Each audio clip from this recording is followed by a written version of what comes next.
Real talk.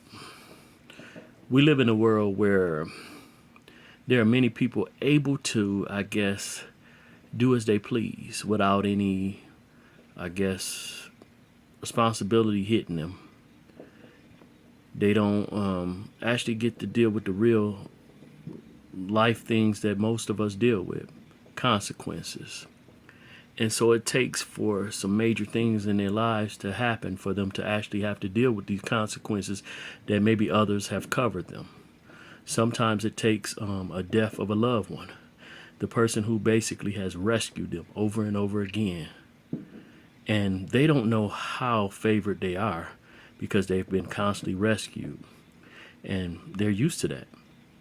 They don't, know how it is to be accountable for none of their actions because there's always someone that's there waiting in the background. Whenever they make a mistake, they clean it up. Now, you can get up in age and have something like that, and then boom, that person no longer's here. What are you going to do? Some of us have to learn how to get it out of the mud at an early age. Others basically consequences don't hit them until later on. They make mistake after mistake and never really be held, accountable for it.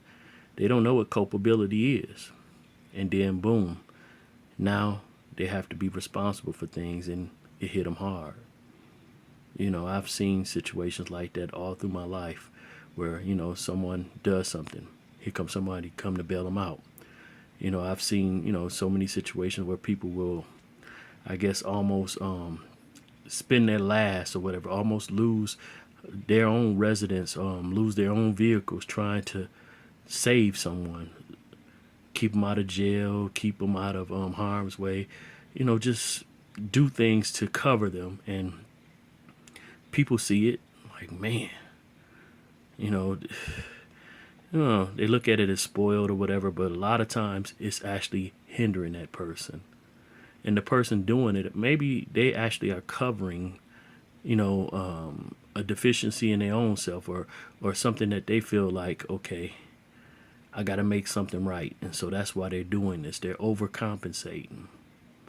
But in the end, they're hurting that person. Because adulting is something that that our adults are going to have to do sometime or another. But there are a lot of folks that don't even get the experience of adulting until, again, somebody dies. I've seen people who basically have children, not even have to raise them children because someone else has. There's a lot of folks that have been raised by their grandparents because their parents were absent. Those parents that's absent, a lot of times they check out on reality. But if they ever have to come back to reality, try to build back relationship with those children that they didn't raise, it's going to be hard. They had their grandchildren come around, it's going to be kind of hard. They want to start living productive lives, it's going to be kind of hard. I see it even, in professional life or whatever, or you see a lot of athletes or whatever where the father wasn't there.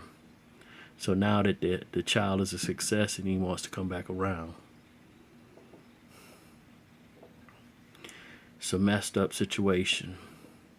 A lot of these young girls having children, 13, 14 years old. And then what? Their children having children at 13, 14 years old. It's not just on the woman though, it's on the guy that was there too. But man, culpability and responsibility are, it's not something that's unique to just one gender. Both genders. Responsibility is necessary. And sadly, this world doesn't always balance that out. I've seen a lot of men held responsible, but also seen a lot of men that was coddled. Hey, sometimes people need to be told the truth. Some of the stuff and the drama that you're going through is because your choices. If your life is not going the way that you want it to go, maybe it's because of some of the choices that you made. It's not always somebody else, and I get it. I'm 52 years old, and it was a many years that my father not being there was was a fallback thing. I still been productive in society, but I still use that as a major crutch. And ain't nobody trying to hear that. I still had to man up. And a lot of times I dropped the ball. I can speak for myself. I wasn't always the best father, even though I've, say, oh, I'm better than the father I had. That's still not enough. We got to do more.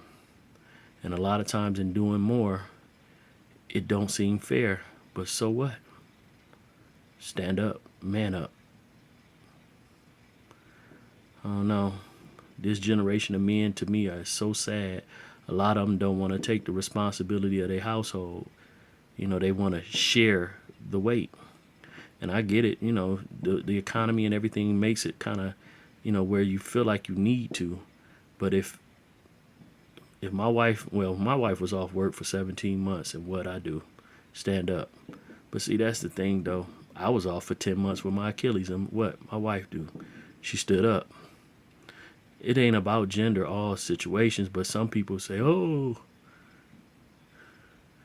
the man's supposed to. Yeah, the man is supposed to.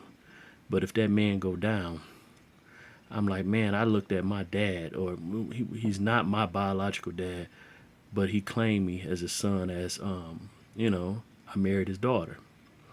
That man, he got sick, and his wife stood up and took care of him.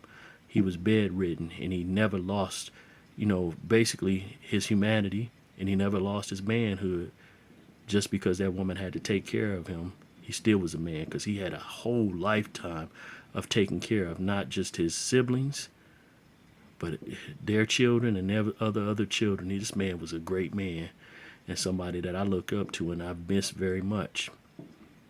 So even though I didn't have a father, I got to see what a father was like. And then I got Father Yah. But again, sometimes people have to lose people to really learn what responsibility is, to have to step up. All right, I'm about to lay on down because I got responsibilities in the morning. Well, I don't like that word morning. In the AM, I got responsibilities at the job. Job. Yep. Hallelujah. Hallelujah.